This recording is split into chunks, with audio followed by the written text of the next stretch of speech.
What low-down, dirty secret about Young Living is going to get exposed? Well, make sure to watch this video all the way until the end to find out.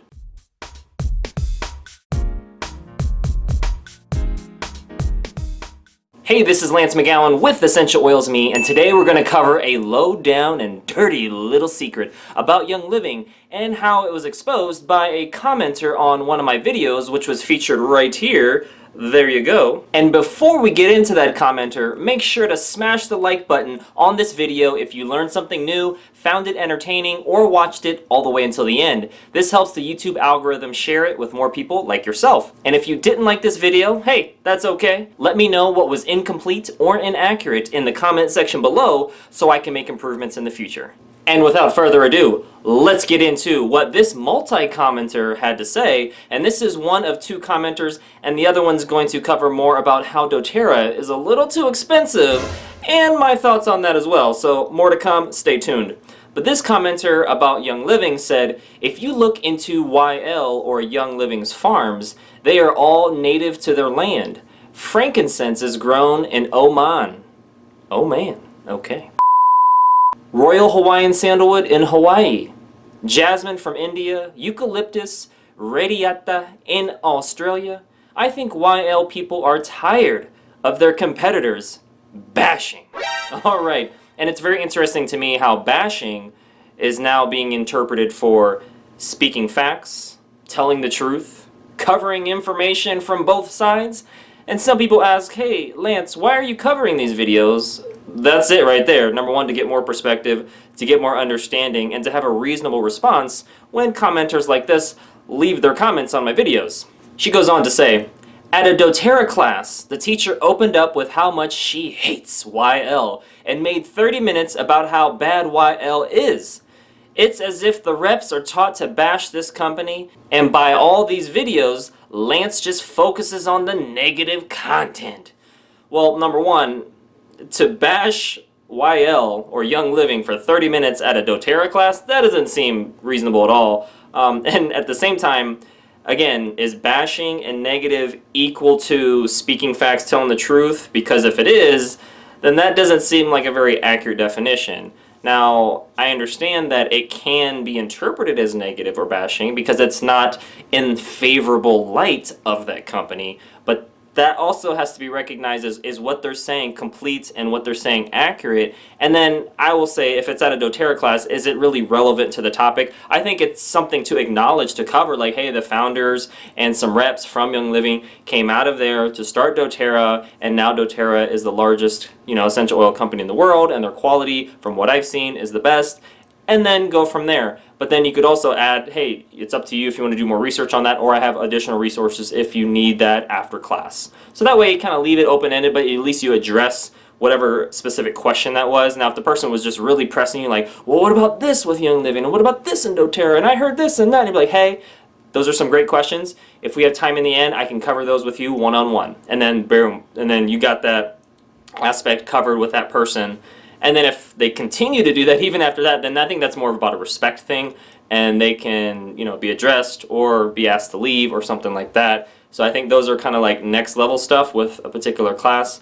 But yeah, this person clearly got triggered, and that video that I covered, it covered the facts. So it's me just literally, I cover what information was out there, and whenever I do that and people say this, it almost seems like, hey, I'm the messenger, and they're like, oh really? Boom, they're just like, hey, let's take out the messenger because, I don't like the message, right? It's sharing something in a non-favorable light, because there's light on me right now, but we don't want certain things in the light, because I don't want to feel guilt, shame, uncomfortable, regret. I don't want to feel any of those, so don't talk about that stuff. And that's more about the individual and what they need to process, not me. We'll continue. Gary Young has opened every single global farm with his two sons and his own two hands, getting his hands dirty. That's with multiple I's and multiple R's that they specifically said, which is interesting. That is potentially where the low down dirtiness came from, especially if you had to, really get down there in the earth and, get your hands all, well, for lack of a better word, dirty. Now they go on to say the books were written by him and his crew. Bottom line, they were first, so it's natural to see the upcoming competitor try to stay up there, but to bash the integrity of it is so low. You'll find hundreds of videos of YL farms, especially my newest favorite, ELEMI EO from the Philippines of the Happy PILI Tree Farm. And again, that video down here is called the Young Living versus Doterra lawsuit outcome. And this individual has left multiple comments, given me multiple pieces of her mind. I clearly know where she stands. And just to wrap up her whole stance and where she's coming from, I think that, yeah, it seems like she got triggered. She's not going to see it that way. And she doesn't like facts being presented in a way where she can't shoot the messenger.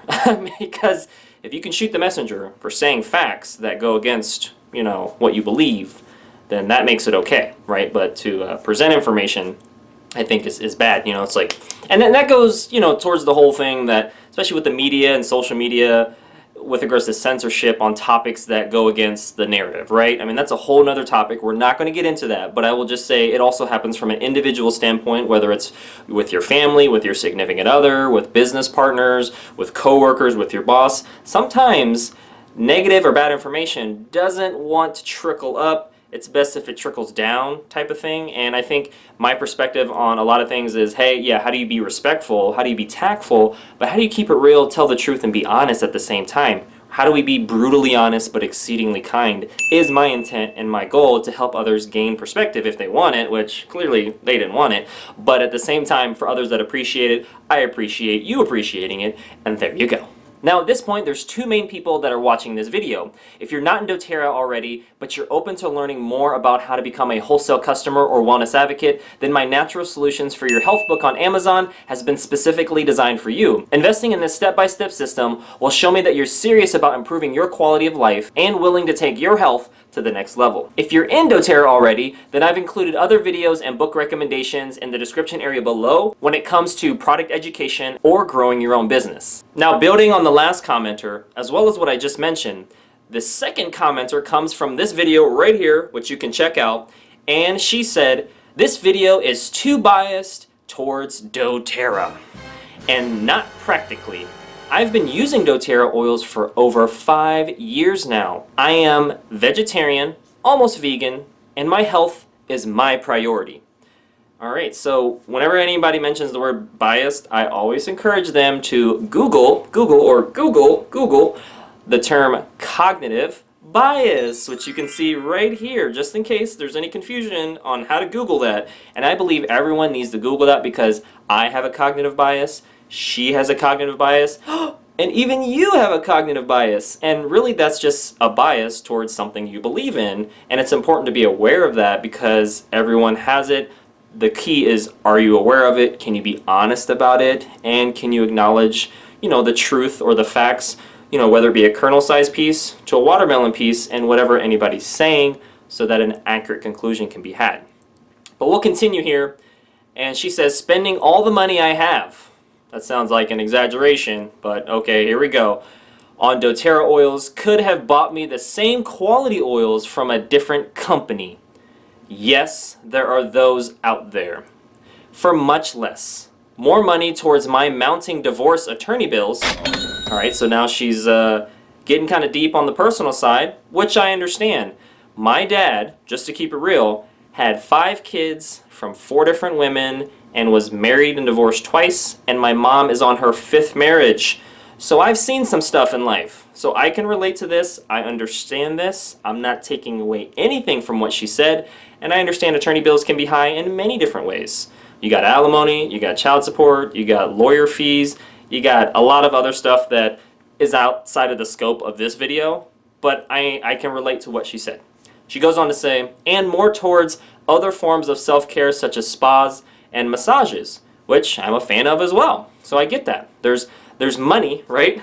And then it leaves the bank account in many different ways, which is why having a cash flow statement, which is a nice way of saying a budget, is important. I recommend Dave Ramsey's Financial Peace University course and doing it in person if possible, so that way you can learn about what's coming in and what's going out, so you can have a different perspective on if something's expensive or you can't afford it, or if it's more going down the excuse realm. Because really, if you say something's too expensive, I see that as more of a value issue, meaning, hey, I'd rather spend on, like she said, spas, massages, attorney fees, or other divorce-related bills, right, than essential oils. Or even I'd like to spend on other brands of essential oils than Doterra. And that's honest, but what she's clearly saying is that I value these more than Doterra. You notice how saying I value these more is different than saying Doterra is more expensive. So it's I value these things more,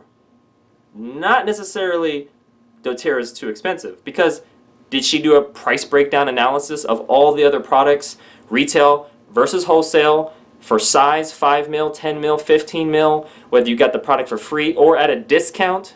I didn't see any of that. And as you'll soon see when this comment finishes, that wasn't included. And so if there's no proper analysis, then how can you come to a proper or accurate conclusion about something being expensive or not being able to afford it, especially if you haven't produced a cash flow statement? And that's what I'm going to. This is all about psychology and mindset, and less about, expensive and this and that. Like, we have to understand why we believe what we believe, not just spout it out and never question anything. We should question ourselves. We should question why things are said. And that's the purpose of this video. More self-awareness, more understanding, more perspective for those that are open-minded. She then goes on to say, I am going to switching, that's right, from Doterra to one or more of the other brands with same quality oils because it is practical. Right, so that is what she's come to the conclusion of. And when you look up what is the value formula, it is quality over the cost, right? And so she's basically saying the quality for all these companies and Doterra is the same. So why am I paying more for Doterra? And in reality, that's not true, because if you look at store-bought brands, you can't take them internally. They typically contain alcohol solvents, impurities, fillers, not even the product or type of plant that's stated on the bottle. I mean, that's a whole nother issue, but yet that's not being addressed or even mentioned here, which tells me she doesn't understand that the quality is different with different brands, which is why I do videos, right? So people are aware of that and they can do their own research, because what's the best customer or consumer? An educated consumer. And she is, I would say, limited on that factor. Let's continue with what she had to say. She said, I don't sell, nor do I want to sell oils, and when paycheck goes down, you have to see where your priority is. Mine is my health in every aspect, and my kids' health. Oil money shouldn't hinder the ability to attain all that. You are informative. Why, thank you. But way too pro Doterra to give good advice on the essential oil topic. Well, I respectfully disagree. I understand why somebody would say that, because Doterra is my home team that I root for. At the same time, when you're blaming, here we go now, when you're blaming Doterra or their price for your other problems, i.e. relationship issues or not being able to do more self-care elements, that is a victim mindset. That is not an abundance mindset. And so that is important to own, which clearly wasn't done. So one red flag that I see, a lack of ownership or taking responsibility for our thoughts, words, and actions. The second thing that I see is a lack of ability to be open to constructive feedback. And so if I were to give her feedback, which I kind of did through my videos, and see her defensiveness or see her victim mindset, that just tells me that she has some inner work that she needs to get done, right? And there could be a lot of reasons why her relationship or marriage didn't work out, but at the same time, what was her part in it? You can't control other people, you can only influence them. So what was her part, right? Did she have resentment? Did she have bitterness? Was she too demanding? Did she nag a lot? I mean, let's get real. That's what I'm doing here. And at the same time, what does that have to do with essential oils, you may be saying? Well, all those things I just mentioned can produce emotions. We got guilt, we got shame, we got uncomfortableness, We may have some other things going on and lurking underneath the surface, and essential oils could obviously help us. She's seeing all the essential oil quality is the same. The price is the only thing that's different, so why not just go with the cheaper one? I see that, but I don't agree with that. And I also, you know, hey, I understand why you would think I'm pro Doterra, because I am. I am pro Doterra. I'm also pro the truth. I'm also pro facts. I'm also pro reasoning or talking or thinking things through, which clearly, you know, was done to a limited degree, and that's why I do videos as well, is to think things through a little bit further than just going from here to here. But what if we go from here to here to here and here to here and here and here, and think about more ways that we can gain more understanding and perspective? Because at the end of the day, you may not like or agree with what I say, but at least you can think about things differently, and that's the best thing that anybody can do, because we can't control anyone. We can try through manipulation, right? Or we can be honest, which is the opposite of manipulation, and that's my goal. Before I end today's video, there are 2 videos on the next end screen that contain more information, and you're really gonna love them because they build on the video that you're watching right now. Click and watch them when they pop up, and I will see you in the next video.